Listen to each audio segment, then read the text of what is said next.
La Bible révèle que la fin de toute chose est proche et que Dieu appelle tout homme à pouvoir se réjouir de la seconde venue de Jésus-Christ.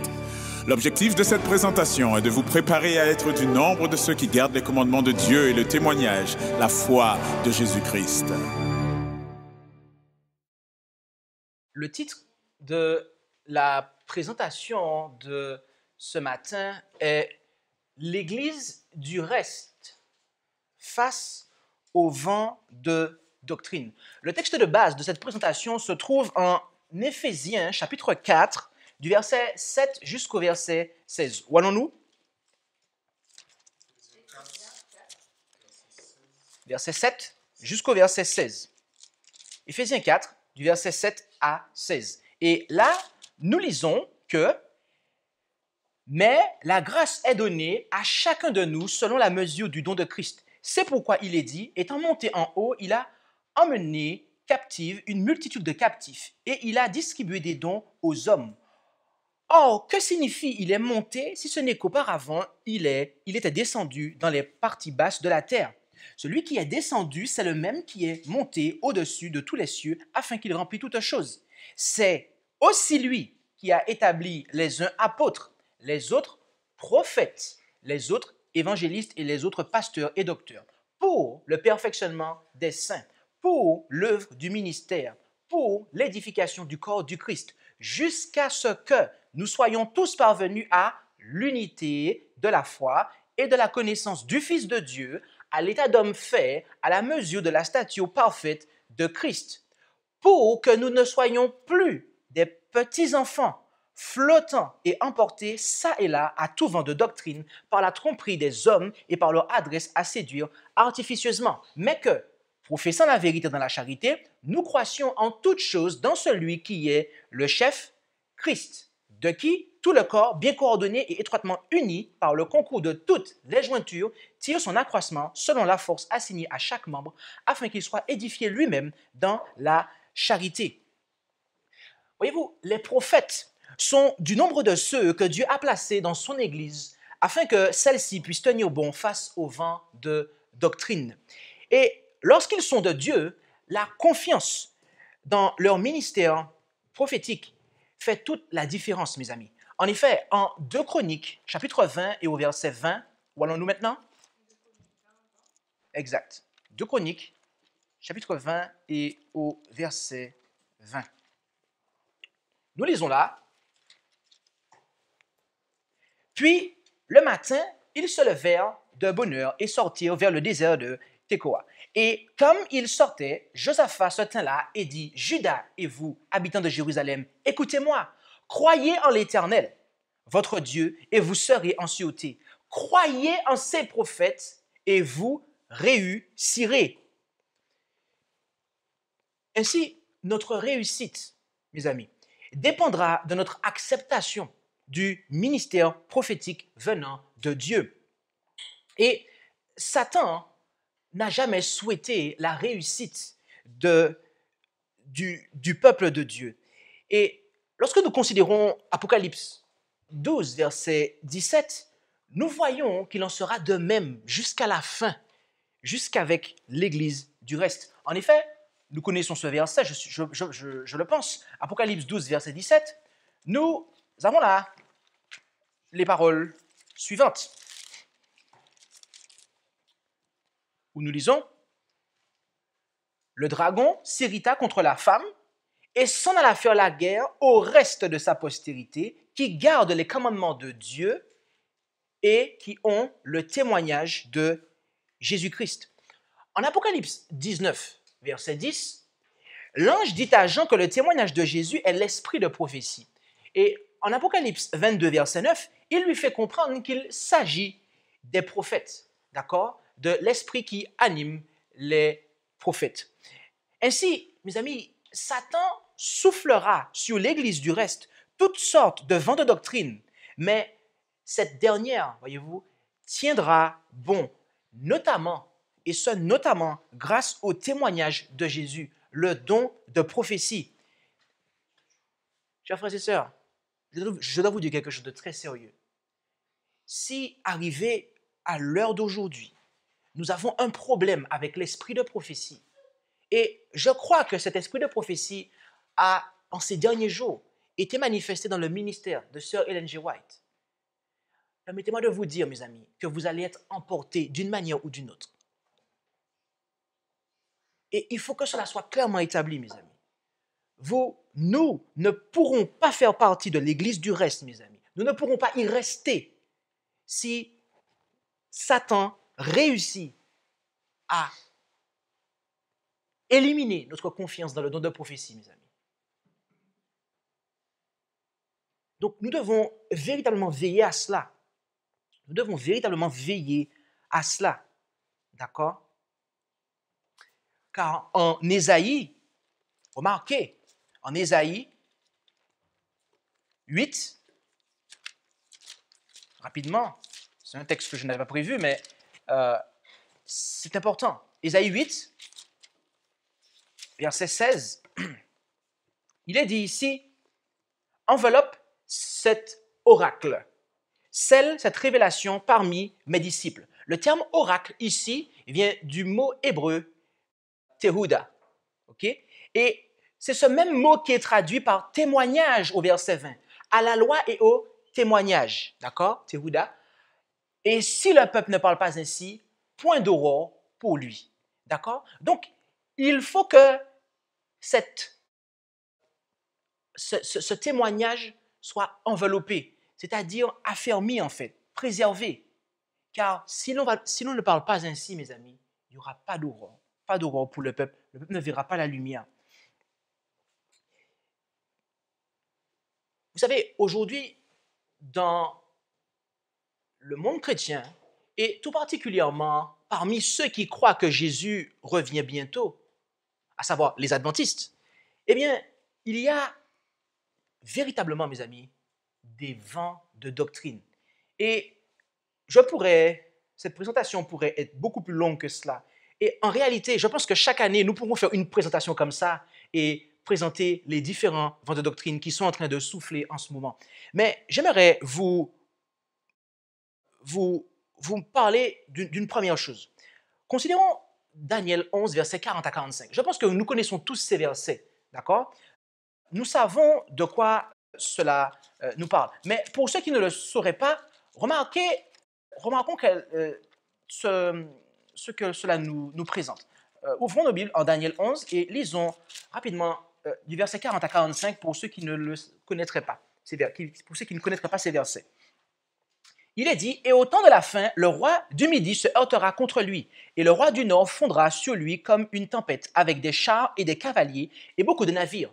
Il entrera dans les terres, se répandra comme un torrent, et passera. Il entrera dans le pays de gloire, et plusieurs pays succomberont, mais ceux-ci échapperont de sa main, Édom et Moab et les principaux des enfants d'Amnon. Il étendra sa main sur les pays, et le pays d'Égypte n'échappera point.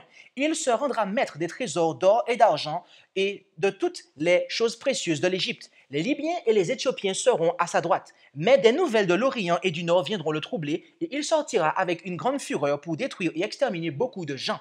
Il dressera les tentes de son palais entre les mers, vers la montagne glorieuse et sainte. Puis il viendra à sa fin, et personne ne lui donnera de secours. » Et juste après, en ce temps-là se lèvera Michael, le grand chef, qui tient ferme pour les enfants de ton peuple. Et ce sera un temps de détresse tel qu'il n'y en a point eu depuis qu'il existe des nations jusqu'à ce temps-là. À ce temps-là, ton peuple échappera, savoir quiconque sera trouvé inscrit dans le livre. Alors, j'ai lu le verset 1 et vous allez comprendre pourquoi plus tard. C'était pour contextualiser, pour voir qu'est-ce qui se passerait après ces choses. Mes amis, lorsque nous lisons quelque chose, lorsque nous écoutons quelque chose, nous devons véritablement prêter attention.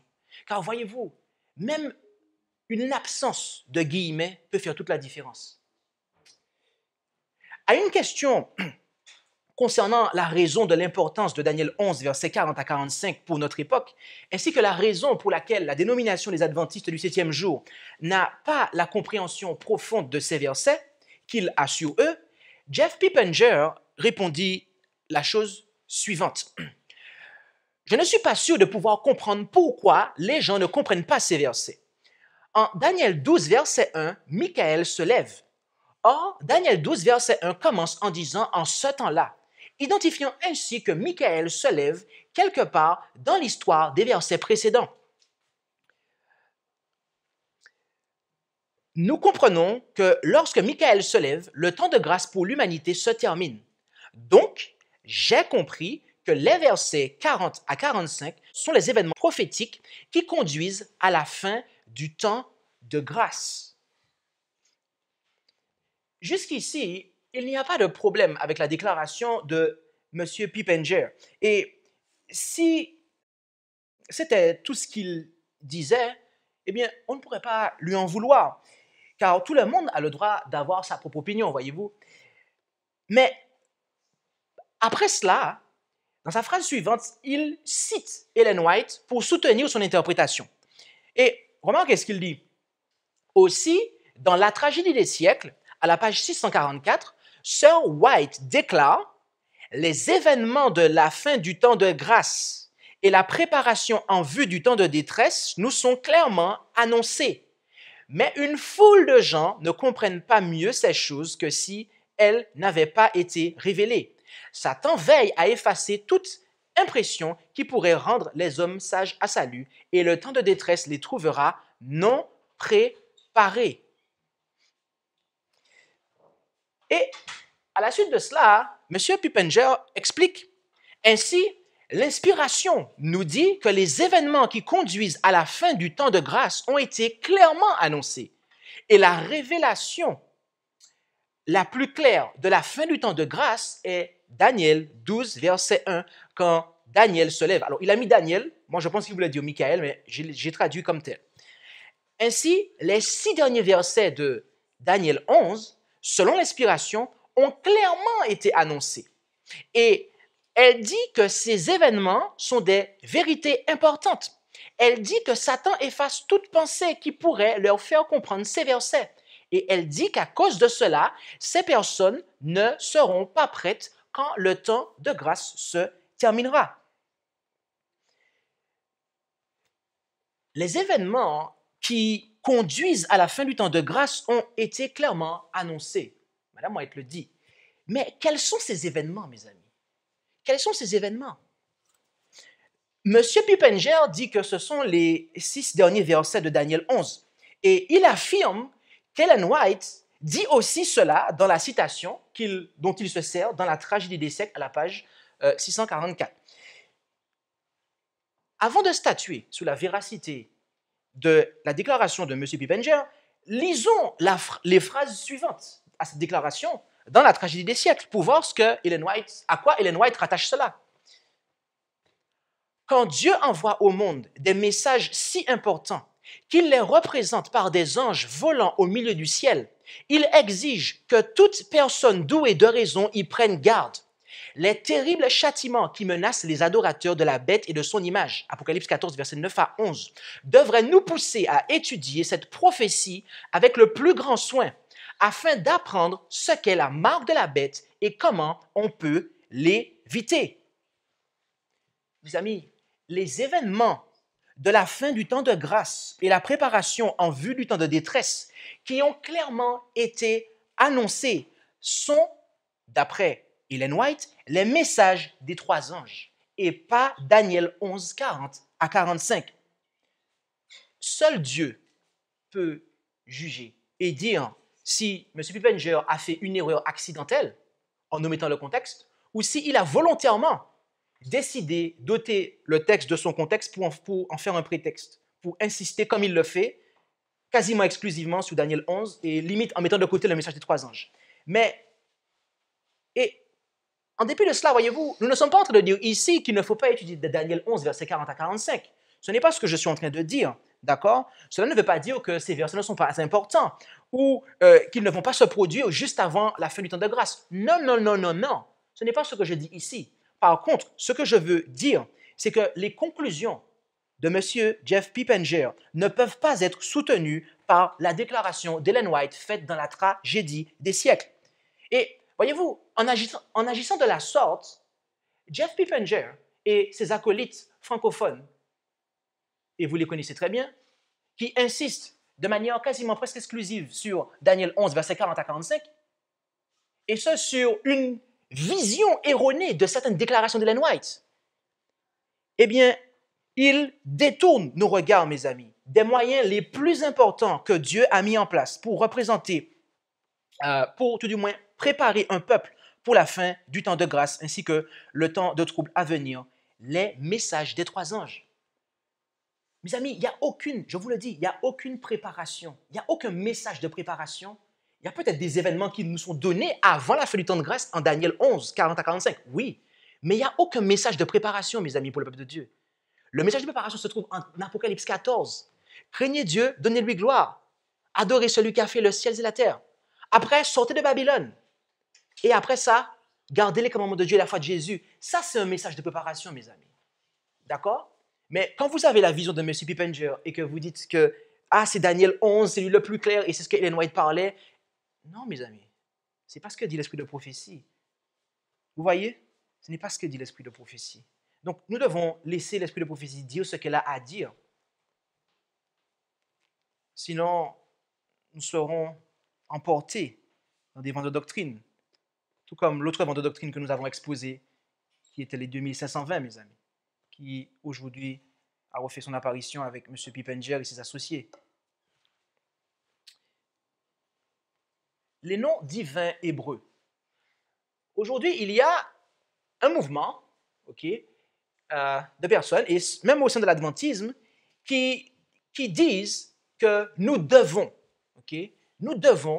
eh bien, lorsque nous nous référons au Père, au Fils, eh bien, nous devons employer le mot Yeshua, Yahushua pour le Fils, Yahvé ou Yahweh ou Yahwa pour le Père, et Yeshua HaMashiach pour Jésus-Christ, Elohim à la place de Dieu, et c'est déjà très bien, ces expressions-là. Et donc, il y a vraiment, avec ces personnes-là, un dégoût, un rejet du grec, en fait. Et il nous faudrait, à les entendre, parler exclusivement que hébreu, en fait. Mais, voyez-vous, je voudrais vous poser une question. Si Dieu attendait de nous à ce qu'on prononce son nom, le nom de son Fils et des choses qui se réfèrent à lui en hébreu, dites-moi pourquoi il a permis que le Nouveau Testament soit écrit en grec.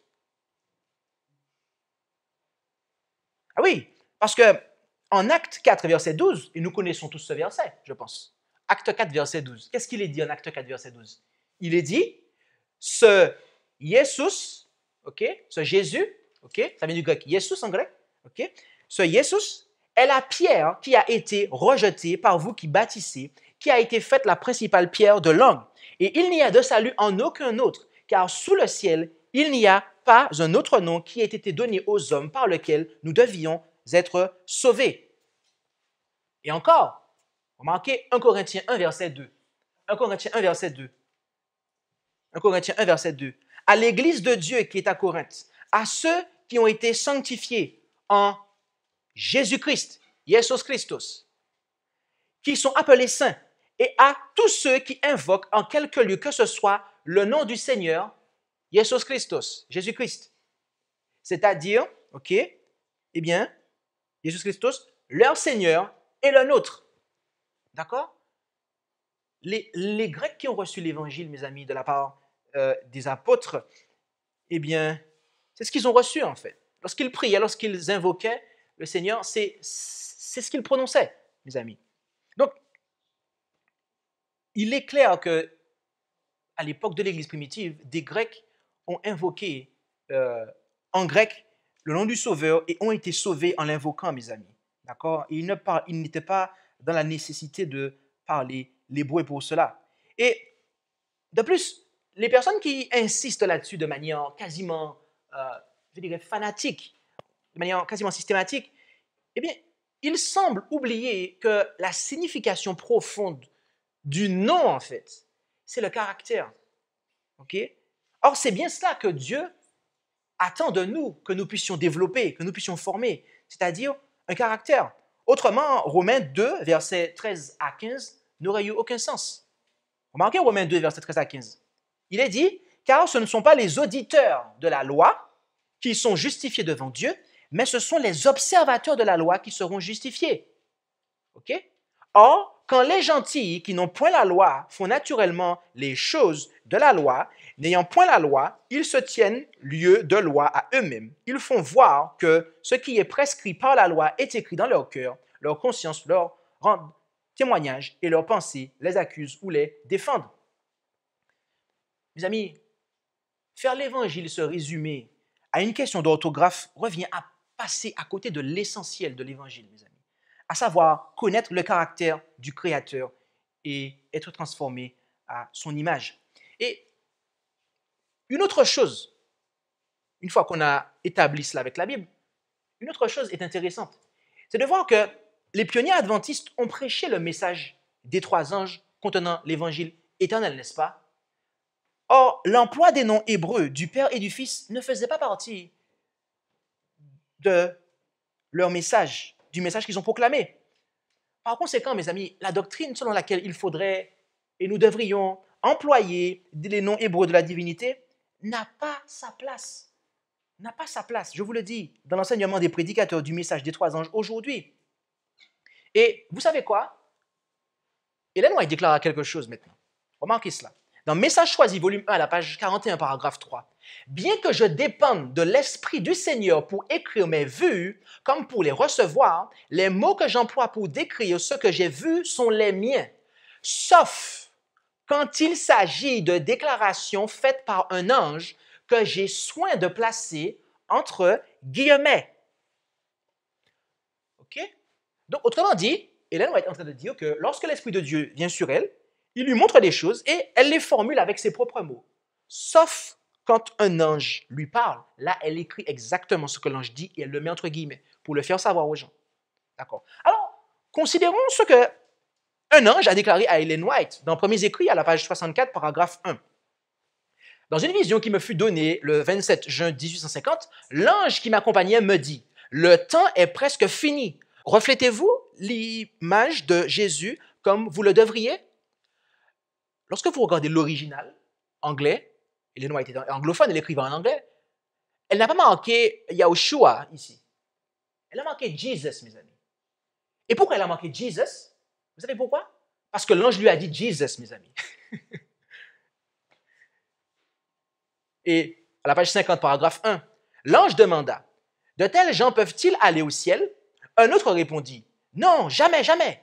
Ceux qui se désintéressent de la cause de Dieu sur la terre ne pourront jamais chanter là-haut le cantique des rachetés. Je vis que Dieu achèverait bientôt son œuvre ici-bas et que ses messagers devaient se hâter de réunir ses brebis dispersées. » Un ange demanda, « Tous sont-ils des messagers ?» Un autre répondit, « Non, non, les messagers de Dieu ont un message. » Dans l'anglais, ici, Ellen White, lorsqu'elle rapporte les propos de l'ange, elle ne dit pas que l'ange a dit Elohim. Elle dit God, c'est-à-dire Dieu, mes amis. Oui, God. D'accord? Et poursuivons. Premiers Écrits, page 66, paragraphe 1. L'ange dit, « Le petit reste qui aime Dieu et garde ses commandements, qui demeure fidèle jusqu'à la fin, jouira de cette gloire. Il sera pour toujours avec Jésus et chantera avec les saints anges. » D'accord? Encore une fois, God and Jesus dans l'original anglais et le français ne fait que transcrire avec l'accent et remplacer par le mot Dieu, mes amis. C'est ce que l'ange a dit. L'ange a dit cela et il n'a fait que rapporter les propos de l'ange.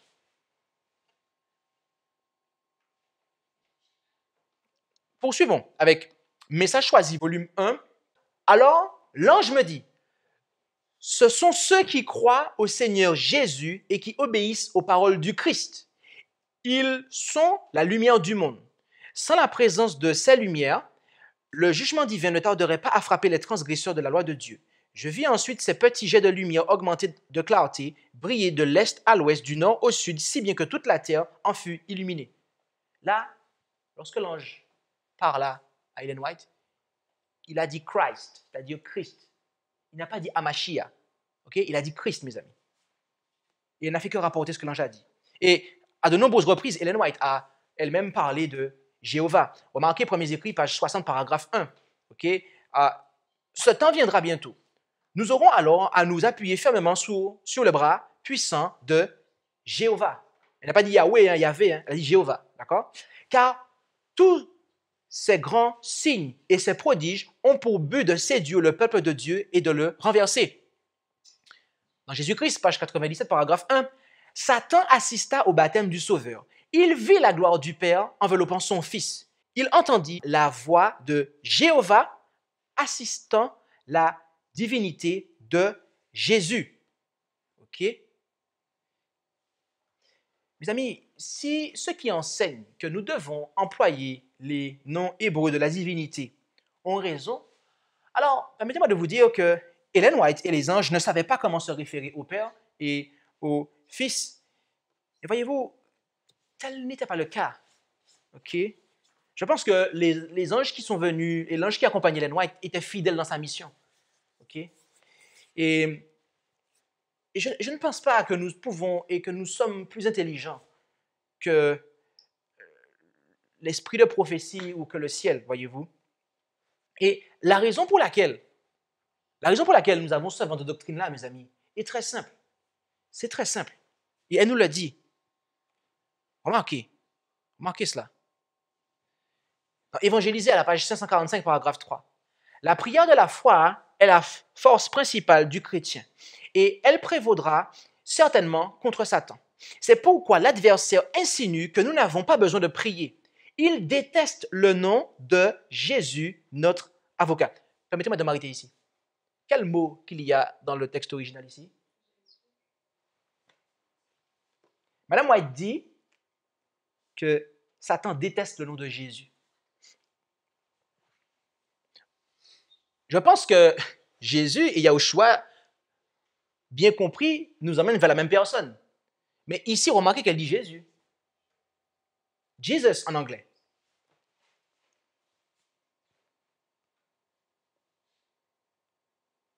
Je pense qu'il n'y a pas lieu de prêter attention aux personnes qui enseignent ces choses-là. Cela est une distraction, mes amis. Cela est une distraction.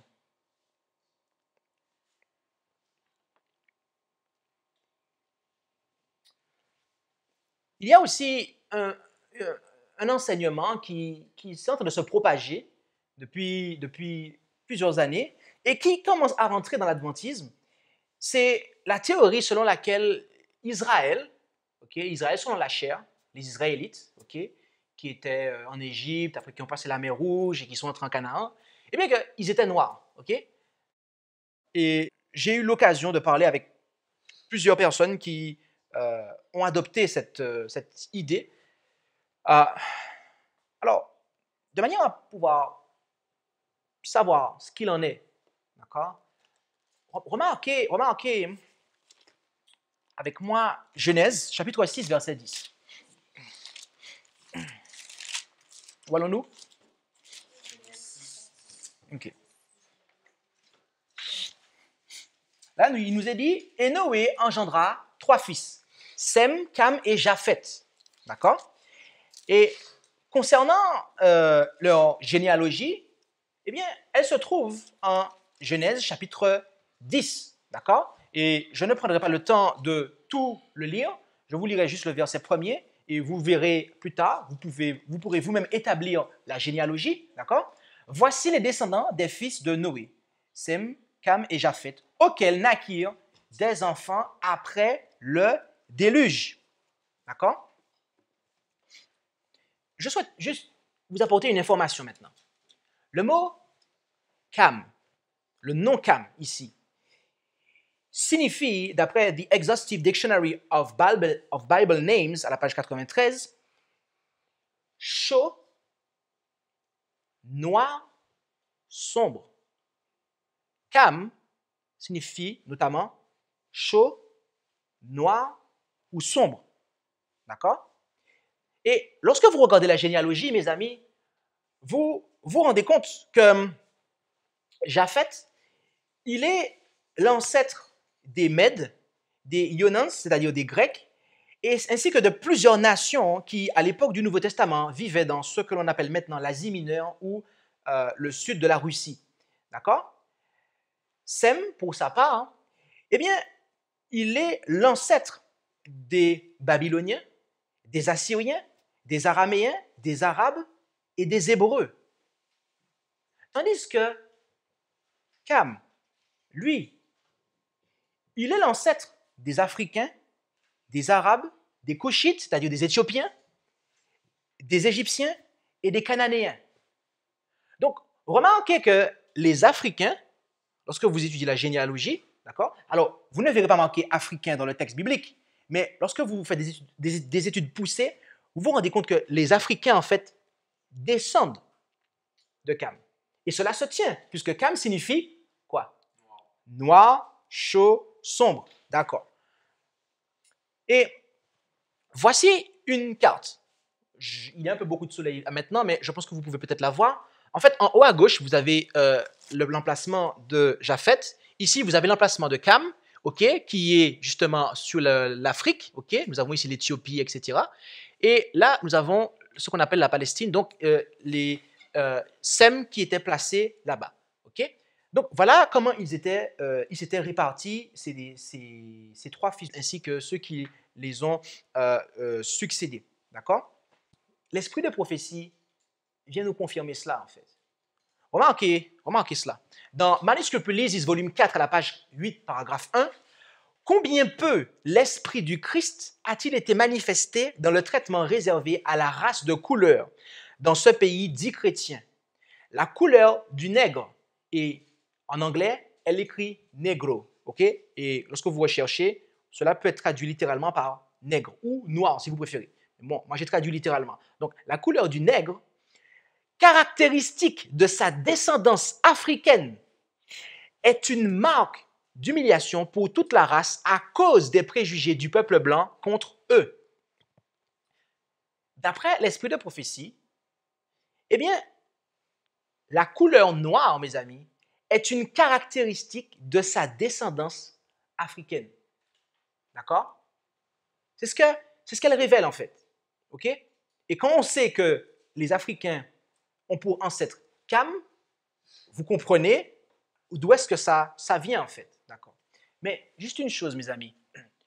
Les Hébreux, quel était leur ancêtre? Japheth? Cam? Non.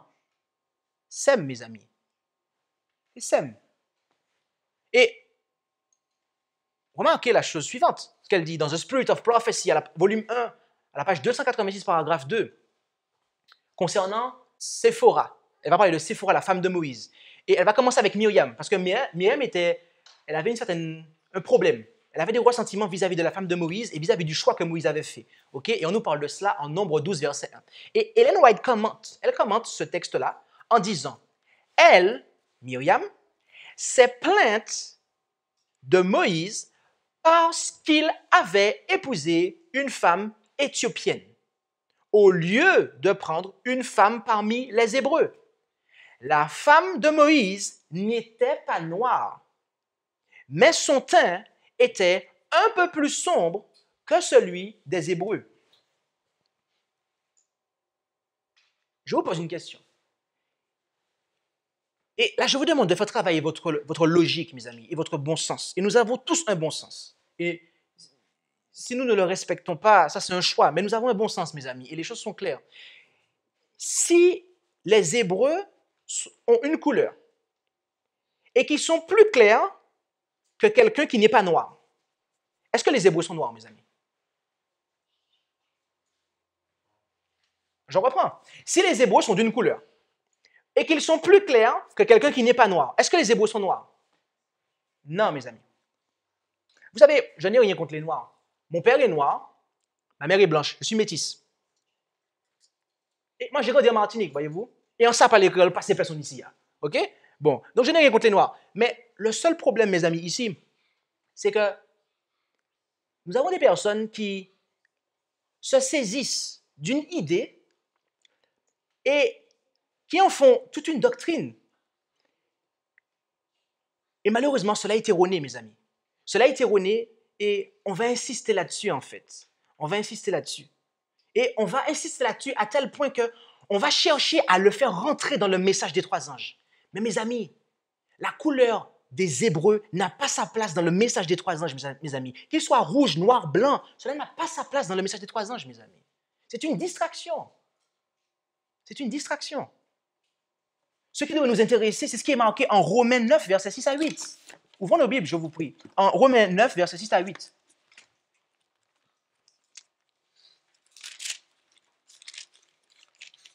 Romains 9, versets 6 à 8.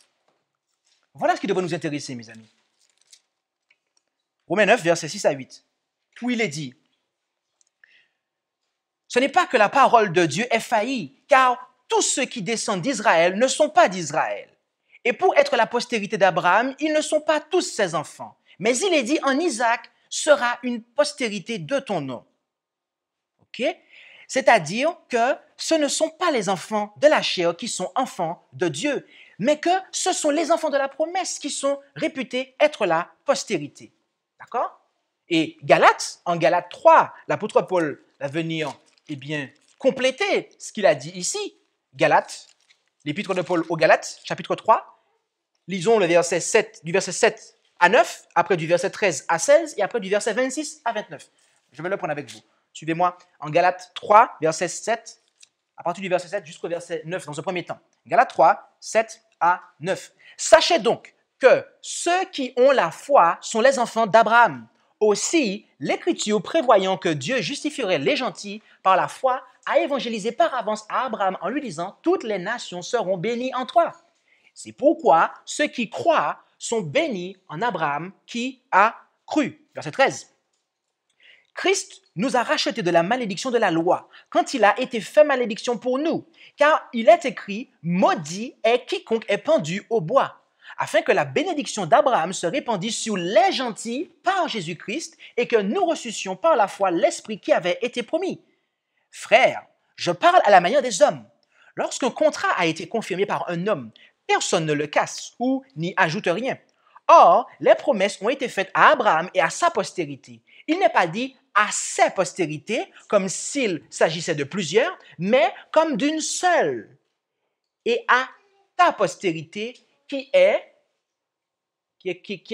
quoi? Christ. Ok? C'est Christ, la postérité. D'accord? Abraham a eu plusieurs enfants. Mais est-ce que c'est à eux là dont on parle? Non, mes amis. C'est pas à l'Israël selon la chair qui sont sortis de ses reins, en fait. C'est à ceux qui ont la foi en Jésus. Et lisons à partir du verset 26 jusqu'à la fin du chapitre. Car vous êtes tous enfants de Dieu par la foi en Jésus-Christ, car vous tous qui avez été baptisés en Jésus-Christ, vous avez revêtu Christ. Il n'y a plus ni juif, ni grec, il n'y a plus ni esclave, ni hébreu, il n'y a plus ni homme, ni femme, car vous êtes tous un en Jésus-Christ. Et si vous êtes de Christ, vous êtes donc la postérité d'Abraham et les héritiers selon la promesse. Mes amis, voilà l'Israël qui a de l'importance à la fin des temps, mes amis. Avec la croix, du moment que Christ est monté sur la croix, mes amis. Voilà l'Israël que Dieu regarde, mes amis. Voyez-vous? Et en Message choisi, volume 2, à la page 543, paragraphe 4, il nous est dit « Le Christ est venu sur cette terre porteur d'un message de grâce et de pardon. Il a fondé une religion grâce à laquelle juifs et gentils, noirs et blancs, libres et esclaves sont réunis dans une même fraternité, reconnus égaux aux yeux de Dieu. Le Sauveur aime tout être humain d'un amour sans borne. Il voit en chacun des possibilités d'amélioration. Il accueille avec une énergie et un espoir divin ceux pour lesquels il a donné sa vie. Sa force les rend capables de vivre une vie chrétienne en bonnes œuvres, remplies de la puissance de l'Esprit. » Voilà la religion de Christ, mes amis. La religion de Christ. Elle ne fait pas de distinction entre les noirs et les blancs. On ne prendra pas le temps de discuter de ces choses-là, mes amis, comme le faisaient les Juifs. Ah, mais on est bien des enfants d'Abraham. Ah, vous ne l'êtes pas. Ah, vous ceci. Ah, vous cela. Mais c'est ça, en fait, mes amis. Savoir si les Juifs sont noirs, mais déjà, c'est faux. On l'a vu avec l'esprit de prophétie, désolé de le dire. Mais en plus, ça n'a rien à faire dans le message des trois anges, mes amis. Message choisi, volume 2, à la page 546, paragraphe 1. Quand un pécheur se convertit, il reçoit le Saint-Esprit qui fait de lui un enfant de Dieu et le prépare à occuper une place parmi les rachetés et les troupes angéliques. Il devient cohéritier du Christ. Tout membre de la famille humaine qui se donne au Christ, qui écoute la vérité et lui obéit, devient membre de la même famille. Qu'il soit ignorant ou instruit, riche ou pauvre, païen ou esclave, blanc ou noir, Jésus a payé le prix de son âme. S'il croit en Christ, il est purifié par son sang. Le nom du noir est inscrit dans le livre de vie à côté du nom du blanc. Tous sont un en Christ. Naissance, situation, nationalité ou couleur ne saurait ennoblir ou dégrader un homme. C'est le caractère qui fait l'homme. Si un peau-rouge, un Chinois ou un Africain donne son cœur à Dieu avec foi et obéissance, Jésus l'aime, quelle que soit sa couleur, et l'appelle son fils bien-aimé. Voilà l'évangile, mes amis. Voilà l'évangile. Voilà l'évangile. Et lorsque on s'égare et on s'éloigne de ça, mes amis, qu'est-ce qu'on va après développer? On va après développer des théories, par exemple, selon lesquelles les 144 000, en fait, ce sont que des noirs. Et la grande foule, les blancs seront dedans. Ce serait ça, en fait. Si on parle sur ce principe-là, en fait. Non? Et ce genre de théorie-là? Mes amis, ça n'a pas de sens, mes amis. Ça n'a pas de sens, mes amis. C'est une perte de temps, c'est une distraction, mes amis. C'est une distraction, je vous le dis. Et nous allons le voir. Nous allons le voir avec le prochain souffle là qui est en train de s'abattre sur nous depuis plusieurs années. C'est le retour en Palestine. D'accord? Il y a de ceux qui croient que, le peuple de Dieu, alors les croyants, devront retourner en Palestine avant le retour de Jésus. D'autres pensent que l'Israël selon la chair, ok, tous les Israélites selon la chair, de leur vivant, à un moment, ils vont tous retourner en Palestine. D'accord? Et alors, il y a différentes nuances dans ces croyances, mais l'idée centrale est qu'à un moment, il va falloir retourner en Palestine avant le retour de Jésus. Okay? Et notamment les Davidiens, que vous connaissez certainement, les adventistes davidiens qui sont des adeptes de la doctrine de M. Victor Taché-Outef, croient en cela, en fait. D'accord? Et l'un des textes sur lesquels ils se basent, tous pour défendre cela, il y en aurait beaucoup, mais je veux juste prendre le texte principal. Okay? Il se trouve en Ésaïe, chapitre 11, Ésaïe, chapitre 11, et du verset 11 jusqu'au verset 16. Je dis Ésaïe 11, du verset 11 à 16. Et là, nous lisons en Ésaïe 11, 11 à 16, « En ce jour-là, le Seigneur étendra encore une fois la main pour racheter les restes de son peuple qui seront réchappés de la Syrie, de l'Égypte et de Pathros, de Cush, d'Élam, de Shinéar, de Hamath et des îles de la mer. Il élèvera un étendard vers les nations. Il recueillera les exilés d'Israël et rassemblera les dispersés de Juda des quatre bouts de la terre. Alors la jalousie d'Éphraïm disparaîtra et les oppresseurs seront retranchés de Juda. Éphraïm ne sera plus jaloux de Juda et Juda n'opprimera plus Éphraïm, mais ils voleront sur l'épaule des Philistins vers la mer. Ensemble, ils pilleront les enfants de l'Orient. Ils étendront leurs mains sur Édom et Moab. Les enfants d'Amnon leur seront assujettis. Et l'Éternel mettra à sec le bras de la mer de l'Égypte. Il lèvera sa main sur le fleuve avec un souffle terrible. Il le partagera en 7 ruisseaux et fera qu'on y passe avec des chaussures. Et il y aura une route pour le reste de son peuple qui sera réchappé de la Syrie comme il y eut une pour Israël lorsqu'il remonta du pays d'Égypte. Si cette prophétie concerne la Canaan terrestre, c'est-à-dire la Palestine là, que nous avons à l'heure actuelle, alors nous sommes obligés de conclure que les 7 ruisseaux ou canaux sont littéraux, ceux dont on nous parle au verset 15. Ils seraient littéraux alors. Mais aussi que l'accomplissement du verset 14 sera littéral. À savoir qu'à un moment, eh bien, qu'est-ce qui va se passer? Eh bien, on va dominer les Philistins, on va piller les enfants de l'Orient et on va également dominer les autres en fait. Donc, l'Église de Dieu, ok, à laquelle Jésus a dit, mon royaume n'est pas de ce monde. D'accord. Alors, à un moment, finira par dominer les nations pour pouvoir s'établir en Israël, en fait. OK? Mes amis, le fait est que ici, cette prophétie porte sur l'entrée dans la Canaan céleste et que les événements décrits du verset 11 à 16 sont symboliques, comme on le voit ici. Il est dit qu'ils pilleront les enfants de l'Orient. D'accord? N'est-ce pas là des principautés? N'est-ce pas là des puissances? Et qu'est-ce qu'il nous est dit de Jésus en Colossiens 2, versets 14 et 15? Colossiens 2, versets 14 et 15.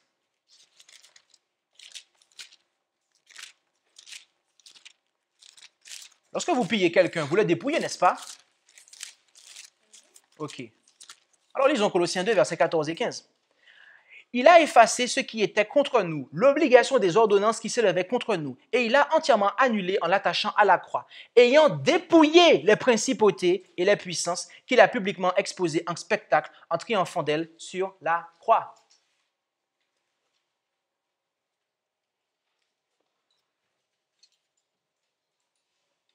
Mes amis, Ellen White est claire là-dessus. Dans Premiers Écrits, à la page 74, paragraphe 1, le 23 septembre, le Seigneur me montra qu'il avait étendu la main une seconde fois pour rassembler le reste de son peuple. Et là, elle cite, mot pour mot, les paroles du verset 11, mes amis. En tout cas, certaines paroles. D'accord? Et elle renvoie à la page 86. Mais on va considérer ça plus tard. Mais pour l'instant, on termine ça. Et que ses efforts redoubleraient pour effectuer ce rassemblement. Dans la dispersion, Israël fut frappé et déchiré. Aujourd'hui, Dieu guérit et rassemble son peuple. Pendant la dispersion, les efforts tentés pour répandre la vérité ont été insuffisants et n'ont produit que peu de résultats. Mais pendant le rassemblement, alors que Dieu réunit son peuple, la proclamation de la vérité portera ses fruits. Tous doivent être unis et zélés. Remarquez ici qu'elle nous parle du rassemblement de son peuple et qu'elle nous parle d'une vérité. Elle nous parle d'une vérité qui est liée à ce rassemblement. D'accord? Et au passage, je voudrais vous signaler la fin. Elle dit « tous doivent être unis et zélés ». Là, il est question d'unité et de zèle, mes amis. Il n'est pas question, tous doivent avoir la même couleur de peau. Parce que si on revient sur les Israélites noirs, forcément, et qu'on nous parle du rassemblement, eh bien forcément, c'est le rassemblement des Noirs aussi, n'est-ce pas? OK? Mais est-ce que c'est ce qu'elle dit ici, là? Mais remarquez la page 86. La vision où il était dit que le Seigneur avait étendu la main une seconde fois pour rassembler le reste de son peuple ne se rapporte qu'à l'union et à la force qui existait une fois parmi ceux qui attendaient le Christ et au fait que le Sauveur avait commencé à rassembler à nouveau son peuple.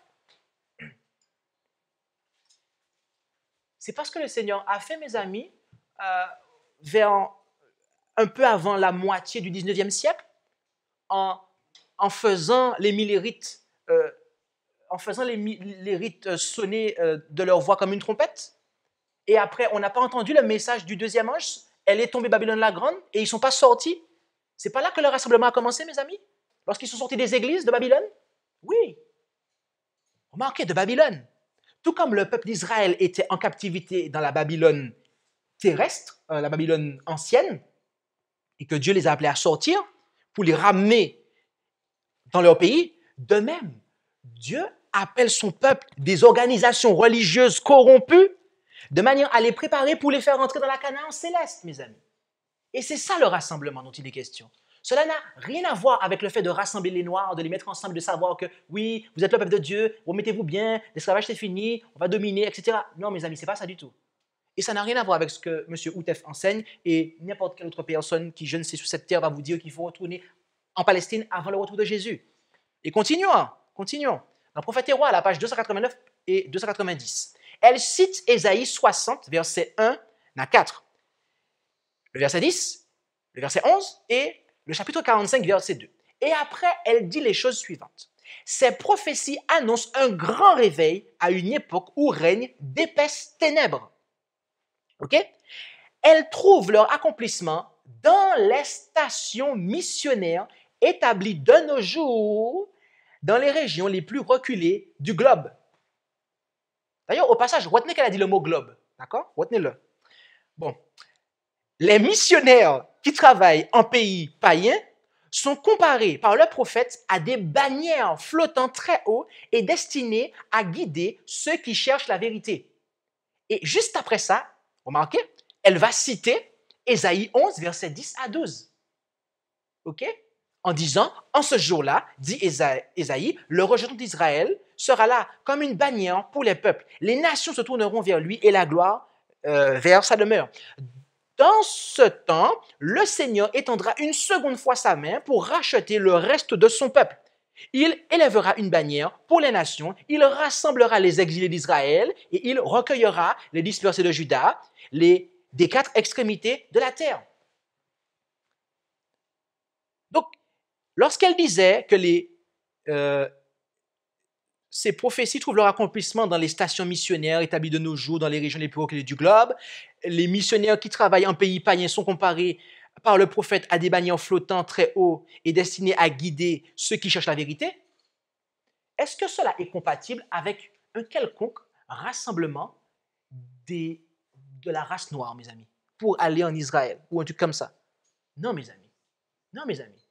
Cela n'a même pas un quelconque rapport avec un rassemblement de l'Israël de Dieu. Donnez-lui la définition que vous voulez, Israël selon la chair, Israël spirituel, pour les faire se diriger vers un lieu géographique de cette terre, mes amis. Non, c'est pas ça.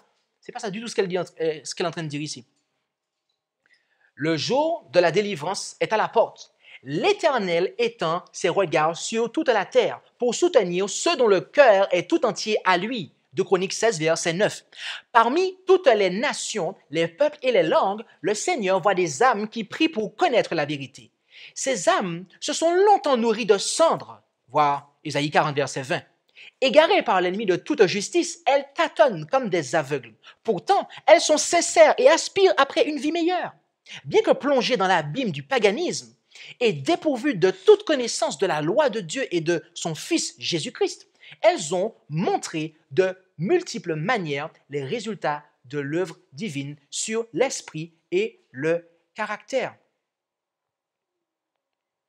Mes amis, premiers écrits, maintenant, nous allons lire, premiers écrits, page 75, paragraphe 2, nous montre qu'il n'y aura certainement pas un retour à Jérusalem. On me montra alors des gens qui étaient dans une grande erreur, dit-elle.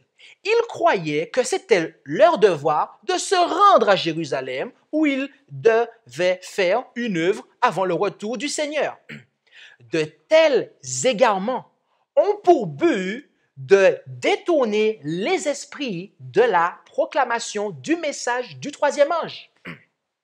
Car ceux qui veulent aller à Jérusalem ne pensent qu'à cela et, afin de couvrir les frais de leur voyage de voyage pour eux-mêmes et pour d'autres, ils en arriveront à priver de leurs moyens la cause de la vérité présente. Je vis qu'il ne résulterait aucun bien d'un tel projet. Il faudrait beaucoup de temps pour arriver à convaincre quelques Juifs de la première venue du Messie, et bien plus encore pour les faire croire à la seconde. Je vis, et d'ailleurs, notez au passage ici qu'elle dit de convaincre quelques Juifs. Donc, à son époque, il y avait des Juifs là-bas, en fait. Il y avait des Juifs là-bas. Mais vous savez que les gens qui croient que l'Israël est noir, ils vous disent que les Juifs qui sont là-bas, ce n'est pas des vrais Juifs. Mais pourtant, elle dit que des Juifs, hein. Bon. Bref, continuons. J'ai vu que Satan avait grandement égaré certaines personnes à ce sujet, que des âmes autour d'elles auraient pu être éclairées par leur ministère et conduites à observer les commandements de Dieu. Mais elles les laissaient se perdre. Je vis aussi que l'ancienne ville de Jérusalem ne sera jamais reconstruite, mais que Satan faisait tout ce qu'il pouvait faire pour égarer à ce sujet les enfants de Dieu à l'époque du rassemblement, afin de les empêcher de consacrer tout leur intérêt à l'œuvre actuelle du Seigneur et de leur faire négliger la préparation nécessaire pour le jour du Seigneur.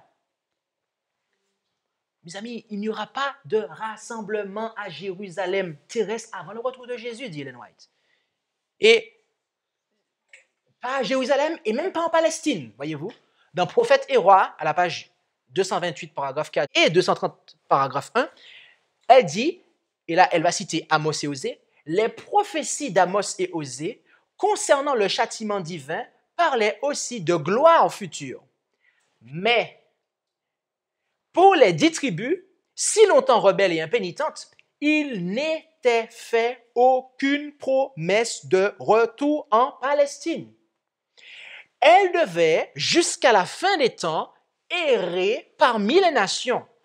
Autrement dit, mes amis, jusqu'à présent et jusqu'à la fin des temps, elles seront dispersées, mes amis. Il n'y aura pas de rassemblement d'Israël selon la chair. Rassemblement total, global, il n'y aura pas ça, elle dit. Toutefois, Osée prédit à Israël qu'il aurait le privilège de participer à la restauration finale. À la fin des temps, au moment où le Christ apparaîtra comme roi des rois et seigneur des seigneurs, le prophète déclarait, « Les enfants d'Israël resteront longtemps sans roi, sans chef, sans sacrifice, sans statut, sans éphod et sans téraphim. Après cela, ajoutait-il, ils reviendront, ils rechercheront l'Éternel leur Dieu et David leur roi. Et ils tressailleront à la vue de l'Éternel et de sa bonté dans la suite des temps. » Osée 3, 4 et 5. En ce temps-là, et prêtez bien attention à ce qui va suivre, en ce temps-là, le reste d'Israël et les rachepés de la maison de Jacob s'appuieront avec confiance sur l'Éternel, le Saint d'Israël. Ésaïe 10, verset 20. De toute nation, de tout peuple, quelques-uns répondront avec empressement au message. Lequel? Quel message, mes amis? Quel message? Exactement. Craignez Dieu et donnez-lui gloire, car l'heure de son jugement est venue. Et oui, parce que c'est un message qui sera annoncé à toute nation, tribu, langue et peuple. Ils abandonneront toutes leurs idoles qui les attachaient à la terre pour adorer celui qui a fait le ciel, la terre, la mer et les sources d'eau. Ils se dégageront de tout ce qui les entravait pour être devant ce monde comme des monuments de la miséricorde divine, obéissant à la loi de Dieu. Ils seront reconnus des anges et des hommes comme ceux qui sont restés fidèles au commandement de Dieu et à la foi de Jésus. Apocalypse 14, 6, 7 et 12. Je vous pose une question, mes amis. Lorsque nous prêchons le triple message, qu'est-ce qui va se passer? Et que nous le prêchons comme nous devons le faire, à toute nation, tribu, langue et peuple. N'y aura-t-il pas des descendants d'Israël, selon la chair, qui vont l'entendre et qui vont se joindre à nous? Et qui sont dispersés et qui le seront jusqu'à la fin des temps? Et bien évidemment que oui, mes amis. Bien évidemment que oui. Et ils vont revenir dans la foi. D'accord? Et après, et c'est ça le rassemblement, mes amis. Ce n'est pas quelque chose de littéral qui se fait et puis après on voit un peuple se former, etc. Ça, c'est de la politique, mes amis. Ça, c'est de la politique. Cette théorie-là nous fait rentrer en politique, mes amis. Et c'est pour ça qu'il y a eu des dérives dans le mouvement davidien par rapport à ce niveau-là. Non, mes amis, non. Rappelez-vous tout à l'heure que Ellen White a dit, elle a parlé du globe, de toutes les stations missionnaires autour du globe, n'est-ce pas? Vous vous en rappelez? D'accord. Aujourd'hui, il y a une théorie qui s'intitule, il y a quelqu'un ici qui sourit devant moi parce que quand elle a découvert ça, ça lui a fait rire. Il y a une théorie qui s'intitule la théorie de la Terre plate. Alors, vous m'excuserez, mais je ne prends pas le temps de vous présenter toutes ces théories de A à Z parce qu'il est déjà midi 20. Dans 10 minutes, je suis censé terminer. Mais je vous envoie sur YouTube pour chercher toutes ces théories-là, bizarres-là. Vous allez sur YouTube. YouTube a tout ce qu'il vous faut pour voir. Vous allez sur Google. Google va vous donner à boire et à manger là-dessus. D'accord? Et d'ailleurs, c'est parce que je pense qu'on passe trop de temps sur YouTube et Google que beaucoup de nos frères et sœurs finissent par croire en ces choses-là. D'accord? Mais si, mes amis, on passe notre temps dans l'esprit de prophétie et dans la Bible, je pense que quand le vent soufflerait, je pense qu'il y aurait un minimum de personnes qui seraient emportées, mes amis. selon cette théorie-là, d'après l'image va parler pour elle-même. La Terre ressemblerait à ça. OK? Excusez-moi, c'est un disque. D'accord? La Terre serait plate. Mais pourquoi tout le monde rigole ici? La Terre serait plate et le Soleil et la Lune, en fait, tourneraient en haut, en fait. Donc, la Terre ne tournerait pas autour du Soleil et la Lune ne tournerait pas autour de la Terre. Et, bref, la Terre serait plate. Voilà. Et, alors, je demande du sérieux, s'il vous plaît, je prêche. Calmez-vous. Les observateurs du sabbat lunaire ont pour habitude de croire que la Terre est plate. D'ailleurs, lorsque vous allez sur le site de World Last Chance, qui est le ministère mondialement reconnu pour annoncer la théorie du sabbat lunaire, leur logo, c'est une Terre plate. OK? Donc, voilà. Notamment, ils se basent sur le livre d'Enoch aussi pour dire cela, etc. Et au passage, d'ailleurs, je tiens à dire que le livre d'Enoch, derrière lequel beaucoup de gens courent, présente beaucoup de contradictions par rapport aux 66 livres de la Bible que nous avons. Mais mes amis, permettez-moi de vous dire quelque chose. La Bible que nous avons ici, voyez-vous, c'est un livre que Dieu nous a donné pourquoi? Pourquoi? Est-ce que c'est un livre que Dieu nous a donné pour connaître des choses cachées? Non. Est-ce que c'est un livre que Dieu nous a donné pour connaître tout ce qui est scientifique et qui existe dans cet univers, tous les secrets de la science de l'univers? N'est-ce pas un livre qui nous a été donné pour nous donner la science du salut? Amen. Amen. D'accord. Par conséquent, lorsque les auteurs de l'Ancien Testament nous parlent des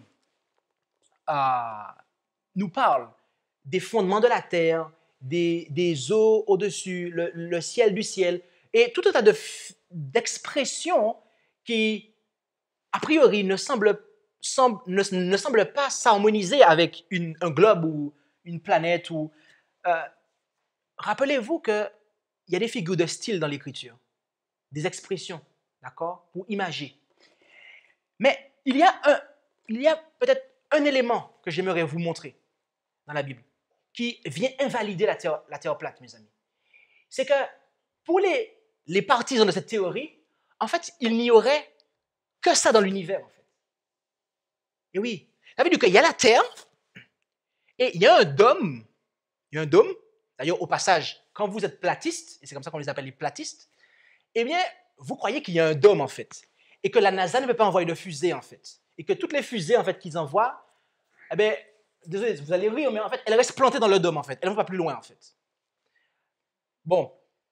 Et en fait, la NASA est en train de mentir aux gens. Bon, bref.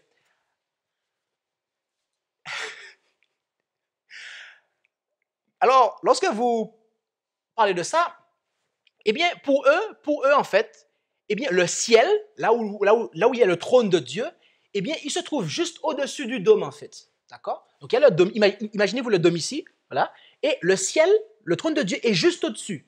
Et en fait, il n'y a rien d'autre après derrière. Donc, il n'y a pas d'autre monde, d'autres planètes, d'autres trucs. C'est ça, en fait. D'accord? Mais mes amis, Jésus dit qu'il a laissé les 80, en parlant d'un berger, il a laissé 99 autres brebis pour chercher celle qui s'est égarée. Qu'est-ce que cela veut dire? Jésus n'a-t-il pas laissé d'autres mondes qu'il avait créés avec son Père pour venir chercher les terriens, pour venir sauver la terre? Donc cela déjà vient invalider la théorie de la terre plate, mes amis. Et en plus de ça, nous avons Hébreu 1 qui nous dit qu'il a créé les mondes.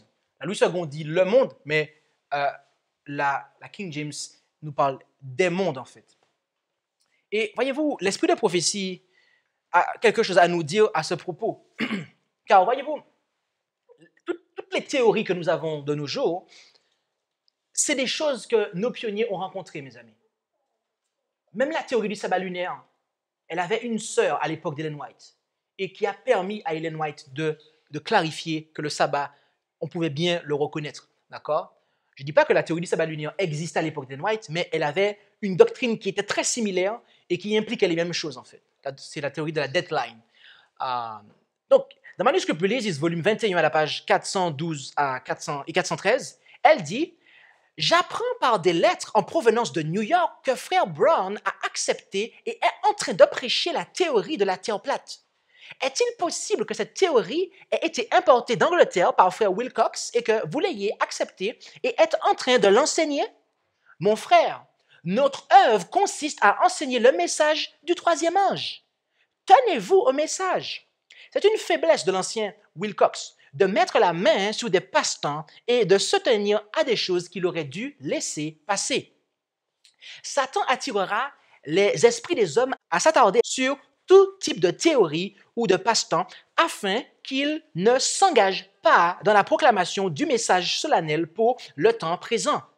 Ne soyez pas, mon frère, empêtrés dans des idées qui n'ont aucun lien avec l'œuvre pour ce temps. Mieux vaut enseigner la vérité telle qu'elle est en Jésus.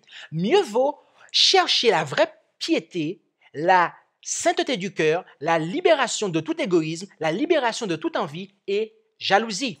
Il vaut mieux prier et humilier l'âme devant Dieu et laisser le monde, rond ou plat, être comme Dieu l'a fait.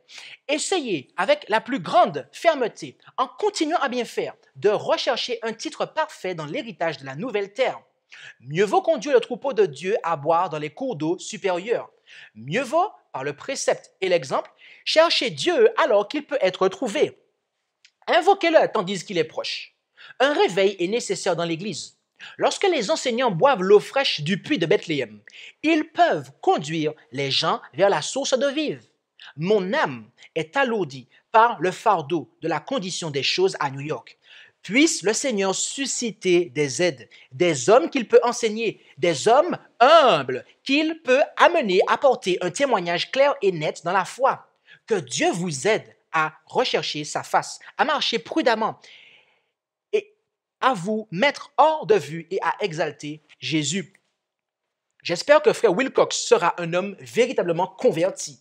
C'est son grand besoin à l'heure actuelle. Il veut de la douceur, il veut de l'humilité, il veut de la vraie piété. Et sans elle, il est comme les reins qui résonnent ou comme une cymbale qui retentit. Son âme et votre âme ont besoin de la présence intérieure de Jésus. Que le monde soit rond ou plat ne sauvera pas une âme, mais si les hommes croient et obéissent, cela signifie tout.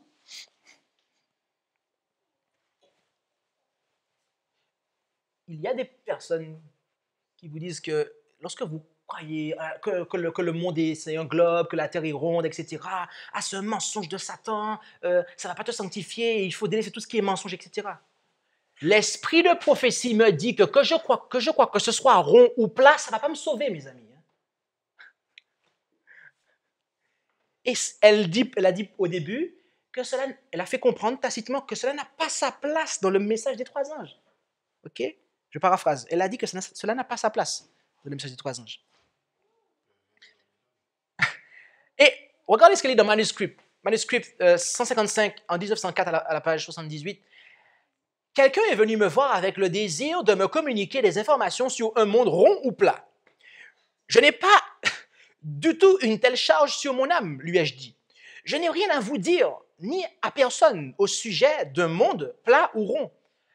Ce que nous voulons, c'est un caractère rond. Nous avons un caractère complètement plat et nous voulons maintenant penser à former un caractère qui soit rond et parfait, comme notre Père qui est au ciel est parfait. Et nous voulons que chaque talent que vous avez soit en exercice. Croissez dans la grâce et dans la connaissance de la vérité, afin que vous puissiez aller de l'avant. Et, que dit le Christ? Enseignez-leur tout sur un monde rond? Non. Ce que je vous ai commandé, c'est ce que nous devons enseigner. Enseigner les leçons que Christ a données dans sa pratique de la vie. Comme je vous disais tout à l'heure, mes amis, Christ n'est pas venu ici pour nous enseigner des choses cosmologiques. D'accord? Il n'y a pas, mes amis, d'enseignement dans la Bible qui va nous dire comment le cosmos fonctionne. On sait qu'il y a une lune, il y a le soleil, il y a les étoiles, ça on le sait, mais comment cela fonctionne, comment cela est fait, etc. Il n'y a pas d'information là-dessus, mes amis. Ce n'est pas ce que Jésus veut nous apporter, mes amis. Vous n'allez pas pouvoir établir une théorie avec la Bible, en tout cas. Ce n'est pas avec la Bible que vous allez démontrer que c'est rond ou plat ou quoi que ce soit. Mes amis, c'est juste pas ça. Maintenant,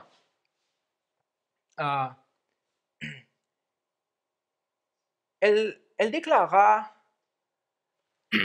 une autre chose. Dans Manuscript Releases, volume 21, à page 414, paragraphe 2. Je suis heureuse de vous dire que le Seigneur m'a fortifié le jour du sabbat afin de porter un message net. À son nom soit toute la gloire. Je sais que l'impression a été faite par son Saint-Esprit. Dimanche après-midi, j'ai insisté sur la vérité avec plus de fermeté et de puissance. Un homme qui était présent avait exprimé le désir de me voir afin de me parler du monde rond ou plat. Je lui ai envoyé un message selon lequel, lorsque Christ m'a commissionné pour accomplir l'œuvre qu'il avait placée sur moi, le monde plat ou rond n'a pas été inclus dans le message. Le Seigneur avait pris soin de sa maison, de son monde ici-bas, mieux que n'importe quel agent humain pouvait en prendre soin. Et sans message de la part du Seigneur, le silence sur cette question est éloquent. Le silence sur cette question est éloquent, sans message de la part du Seigneur, elle a dit. D'accord? Donc, si Dieu, maintenant, a une messagère et qu'il la pousse à écrire des choses et que dans ces choses, elle donne des informations sous la forme de la terre, est-ce que nous aurons là alors de quoi, être fixé? OK. Mes amis, dans les écrits d'Ellen White en anglais, le mot planète, qui est un terme transparent et qui signifie planète en français, d'accord, apparaît 87 fois, dont 54 fois au pluriel. Et lorsque vous cherchez la définition de planète, mes amis, cela ne s'accorde pas du tout avec la Terre plate, parce qu'il s'agit d'un corps qui tourne autour d'une étoile. Et elle en a parlé 87 fois, republication incluse, et dont 54 fois au pluriel. Donc, l'histoire d'un plat avec un dôme et le ciel est au-dessus et il n'y a rien autour, c'est déjà juste erroné, mes amis. C'est déjà juste erroné, en fait, parce qu'elle parle au pluriel. Et voilà quelques déclarations. Conseil aux éducateurs aux parents et aux étudiants. Page 149, paragraphe 4. Cette même énergie créatrice à l'origine du monde est toujours active, soutenant l'univers et continuant d'animer les mécanismes naturels. La main divine guide les planètes dans leur course bien réglée à travers les cieux. Ce n'est pas porté par sa puissance propre que la Terre, année après année, poursuit sa course autour du Soleil et produit ses richesses. Dieu, par sa parole, contrôle les éléments. Il couvre le ciel de nuages et prépare la pluie pour arroser la terre. Il rend les vallées fertiles et fait germer l'herbe sur les montagnes. Psaume 147, verset 8. C'est par sa puissance que la végétation s'épanouit, que les feuilles apparaissent et que les fleurs s'ouvrent. Là, elle parle de planète au pluriel et elle dit que la Terre tourne autour du Soleil. Les platistes vous disent que non. La Terre est plate et le Soleil tourne en haut. Voilà. Mais ce n'est pas ce que l'Esprit de prophétie dit, mes amis. Premiers écrits, page 290, paragraphe 1. C'est dans cette désolation que devront demeurer Satan et ses anges pendant 1000 ans.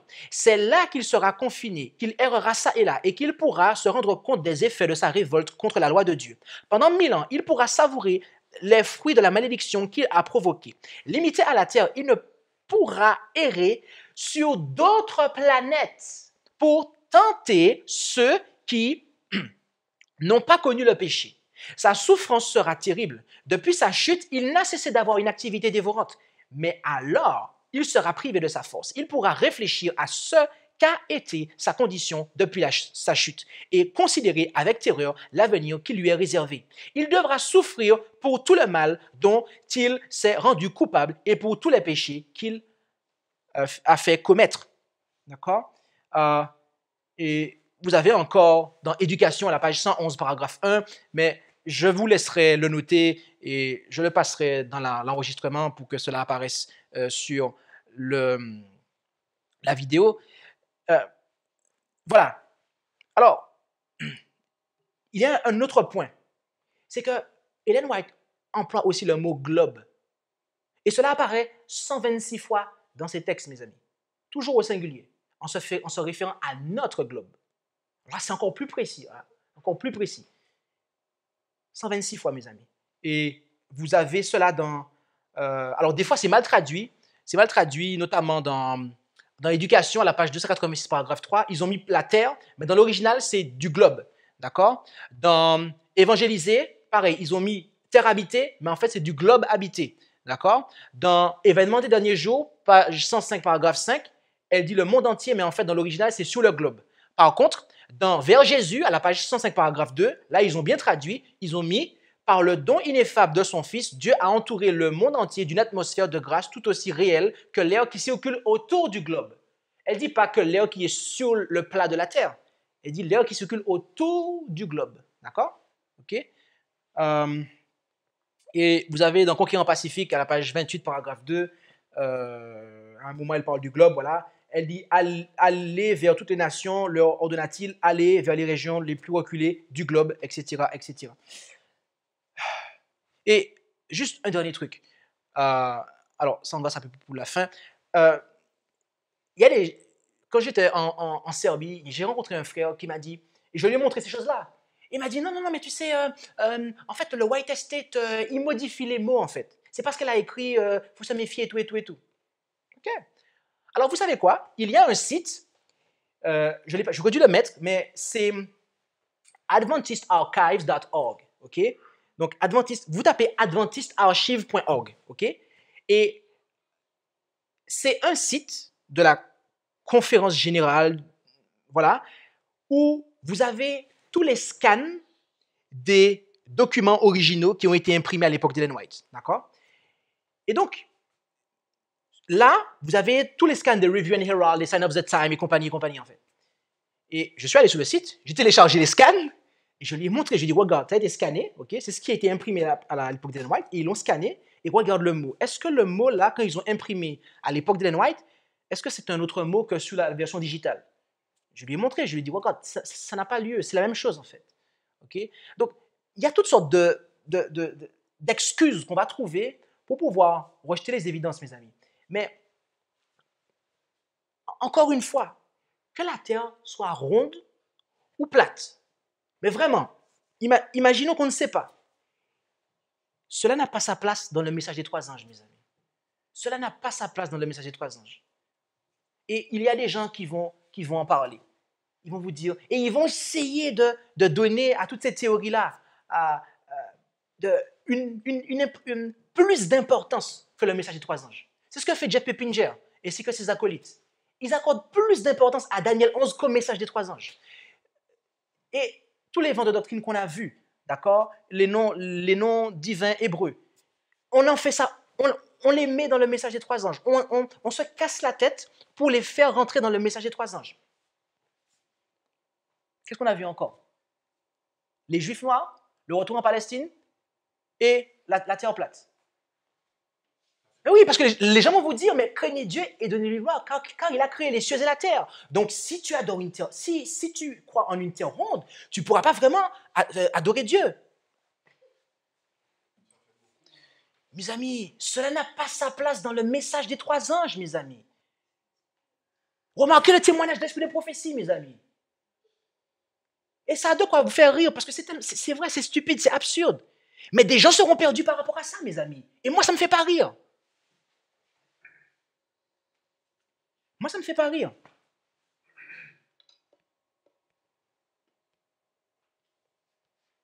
Je vous invite, et nous n'aurons pas le temps de lire, mais dans le ministère évangélique, chapitre 3, la saine doctrine, je vous invite à noter, à le lire, parce que c'est trop long pour le lire maintenant. Et je suis déjà hors de temps, vous m'excuserez. Mais lisez-le chez vous. Ministère évangélique, chapitre 3, on a dit, c'est ça? Lisez-le. Nous allons conclure. Des vents de doctrine sont en train de souffler, mes amis, pour pouvoir séduire. Et de manière à ce que nous ne puissions pas arriver à l'unité de la foi. Et Dieu merci, Dieu nous a fait un don, mes amis, le don de prophétie. Et si nous voulons rester fermes, si nous voulons tenir bon, mes amis, et être prêts lorsque Jésus reviendra, ne laissez personne ébranler votre foi dans le don de prophétie. Car 2 Chroniques 20, verset 20 nous dit « Confiez-vous en l'Éternel, votre Dieu, et vous serez affermis.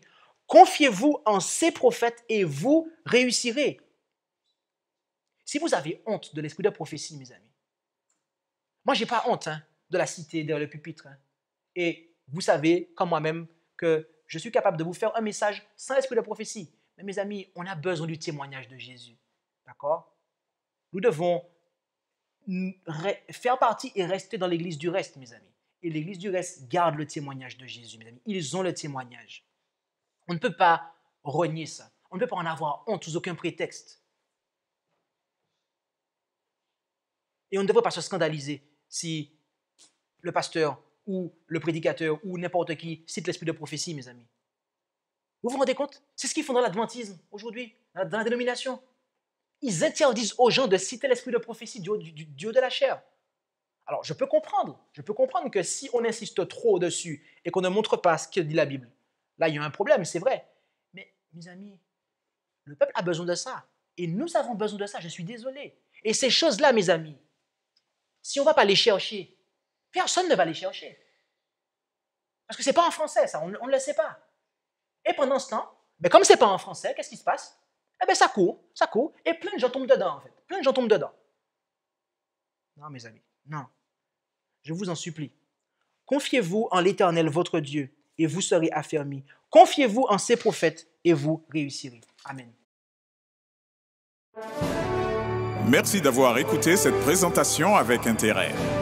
Pour plus d'informations, consultez notre site internet lereste.org et suivez-nous sur Facebook ainsi que sur YouTube à @lereste. Vous pouvez aussi nous contacter par email à info@lereste.org ou par téléphone au +33 6 12 60 13 69.